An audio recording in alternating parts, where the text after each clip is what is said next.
Hi guys, I hope you are doing well. I am also fine. तो हमारी छुट्टियां ख़त्म हो गई है और हमारा मेडिकल स्कूल ओपन हो गया है और हमारी क्लासेस भी स्टार्ट हो चुकी हैं। नहीं, झूठ बोल रहा है। तो यार मंडे से हमारा फाइनल ईयर स्टार्ट हो चुका है। संडे को फंक्शन था चंबा में, तो मुझे उसकी एंकरिंग वगैरह और बहुत सारी चीज़ें थी, तो वो करने में टाइम लग गया था और शाम को मैं लेट फ्री हुई थी 5 बजे के करीब, और मैं बहुत ज़्यादा थक गई थी तो मुझे रेस्ट करना था। तो मैं मंडे को आई थी और मेरा यहाँ पर मिस हो गया था, पर मैं मंडे को घर से आई थी और मंडे को मैं कोई क्लास नहीं अटेंड कर पाई थी, तो मैंने ट्यूसडे से स्टार्ट किया। वो मंडे वाला मैंने बच्चों को पूछ लिया था, उन्होंने कहा था कि आईसीयू की विज़िट हुई थी, कुछ ज़्यादा नहीं हुआ था। तो आज मेरी फ़र्स्ट क्लास है फाइनल ईयर की ट्यूसडे को। तो ये तो मेडिसिन की क्लास थी, पिछले दिन की इन्होंने थोड़ी सी असेसमेंट ली, 10 एमसीक्यू दिए हमें, वो करवाए। और एक्चुअली हमारा पेंडेमिक मॉड्यूल स्टार्ट हुआ है, पूरा जो हमारा एक वीक रहेगा वो पेंडेमिक मॉड्यूल का ही रहेगा apart from this final year. तो हमारा पेंडेमिक मॉड्यूल पर ही हमारी सारी क्लासेस चल रही है, पेंडेमिक मॉड्यूल के बारे में ही हमें बताया जा रहा है। तो मेडिसिन वाले टीचर्स आए थे, उन्होंने भी हमें पेंडेमिक मॉड्यूल के बारे में सारा कुछ बताया कि जैसे कोविड-19 एक पेंडेमिक था, तो कैसे मतलब लोगों ने सफ़र किया और कैसे डॉक्टर्स ने उनको ट्रीट किया, क्या क्या उस दौरान प्रॉब्लम्स आई, तो सारा वो सब पेंडेमिक मॉड्यूल के बारे में आजकल हमारी क्लासेस लग रही हैं। तो आफ्टर क्लास में हॉस्पिटल चली गई थी, क्योंकि मैं जिस बस में आई थी वहाँ पे मेरे साथ में जो बैठे हुए थे वो भी हॉस्पिटल के लिए ही आए हुए थे। तो उन्होंने मुझसे ऐसे ही पूछ लिया था कि बेटा आप कहाँ जा रहे हो, मैंने बोला टांडा। तो उन्होंने पूछा क्यों, तो ऐसे ही हमारी इंट्रोडक्शन हो गई थी। तो उन्होंने मुझसे मेरा नंबर ले लिया था कि अगर ज़रूरत पड़े तो कुछ काम हो तो मैं उनकी कुछ हेल्प करवाने चले जाऊँ ऐसे। तो मुझे क्लास के बाद में फ़्री होकर उन्होंने मुझे कॉल किया था, तो मैं उनके पास चली गई थी, उनका न्यूरोलॉजी डिपार्टमेंट में काम था। तो यार जब तक मैं गई थी तब तक वो अपनी पर्ची वगैरह बना बैठे थे, और अब उनका डॉक्टर के पास नंबर भी आने वाला था। तो मुझसे ऐसे कोई हेल्प तो हुई नहीं, पर ये था कि मैं क्लास के बाद जा आई थी उनके पास, और उसके बाद मैं वापस आ गई थी अपने हॉस्टल की तरफ। मौसम भी थोड़ा मुझे अच्छा नहीं लग रहा है, मतलब थोड़ा ख़राब सही है। और इसके बाद हमारी लंच ब्रेक है, तो 1 से 2 लंच है और 2 से 3 फिर से हमारी एनेस्थीसिया की क्लास है। तो एनेस्थीसिया में भी मैम की क्लास है, उसमें भी हमें पेंडेमिक से रिलेटेड पेंडेमिक मॉड्यूल के बारे में ही पढ़ाया जाएगा कि तो वो हमें यही एनेस्थीसिया के बारे में बताएंगे कि एनेस्थीसिया डिपार्टमेंट कैसे हेल्प करता है during the surgery, during operation, और एनेस्थीसिया का क्या रोल है। तो ये सब टॉपिक कवर होंगे। तो आज के लिए फ़िलहाल इतना ही है। So welcome to second day. तो यार आज है हमारा जो फोरेंसिक वाला डिपार्टमेंट है ना, उनकी क्लास है रिगार्डिंग दिस पैंडेमिक मॉड्यूल, जिसमें हमारा टॉपिक है the principle of documentation, reporting and legal and ethical issues of death during epidemic. तो सर ने बहुत ही अच्छे से हमें पढ़ाया। तो यार फोरेंसिक वैसे ही बहुत ज़्यादा इंटरेस्टिंग है और टीचर्स बहुत ही ज़्यादा अच्छे से पढ़ाते हैं, तो बहुत ही मज़ा आया इस पूरी क्लास में। और इसके बाद था हमारा second part, that is PSM. तो पीएसएम का भी हमारा पेंडेमिक मॉड्यूल की ही क्लास थी। इसमें हमारी विज़िट थी सेंट्रल लाइब्रेरी के लिए अबाउट टेलीमेडिसिन, उन्होंने हमें पढ़ाना था। तो टेलीमेडिसिन का अर्थ होता है the remote diagnosis and treatment of patients by means of telecommunication technology. तो टेली जो है वो ग्रीक वर्ड है विच मीन्स डिस्टेंस, और मेड्री मीन्स टू हील। तो ये विजिट्स ना हमारी 3 ग्रुप्स में हुई थी, 1 to 40 रोल नंबर, 40 to 80 और 80 to 120। तो ये हमारा पहला वाला ग्रुप था जो जिनका हो गया था। उसके बाद हमारी टर्न थी, हमारा ग्रुप जो था वो सेकंड ग्रुप था। तो ये जो ऑडियो विजुअल रूम था वहाँ पे हमारी क्लास हुई थी इसकी। फिर उन्होंने तीसरे बैच को भी साथ में ही बुला लिया था, क्योंकि बच्चे कम थे और जगह काफ़ी थी हमारे पास। तो तीसरा बैच जो था हमारा 80 to 120 वाला, वो भी सारे बच्चे आ गए थे।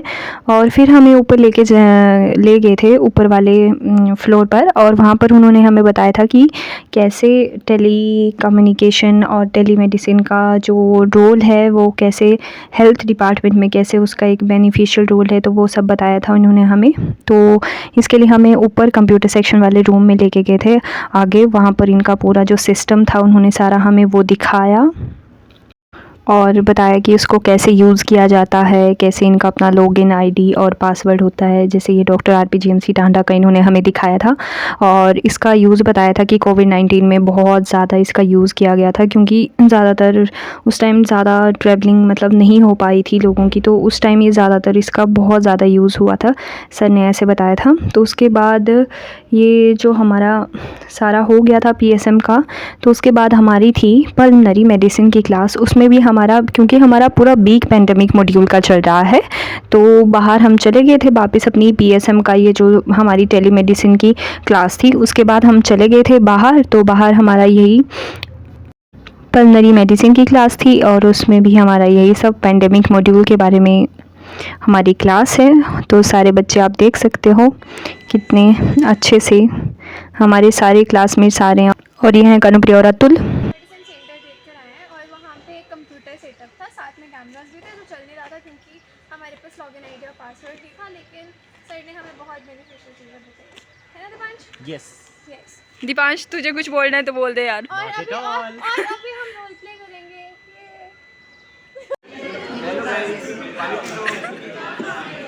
गाइस, हमारा पेंडेमिक मॉड्यूल चल रहा है और हमसे बड़ा ज़्यादा इंटरेस्टिंग है। तो यार अभी 3 मिनट बचे हुए थे, तो इतनी देर में अब हमारे सर भी आ गए हैं। तो ये हमारे HOD हैं हमारे पल्मोनरी मेडिसिन वाले डिपार्टमेंट के। और इससे पहले ये सब आप देख सकते हो, जो इससे पहले कुछ पढ़ाया गया था वो सब, और इसी कॉपी में मैं नोट करूँगी।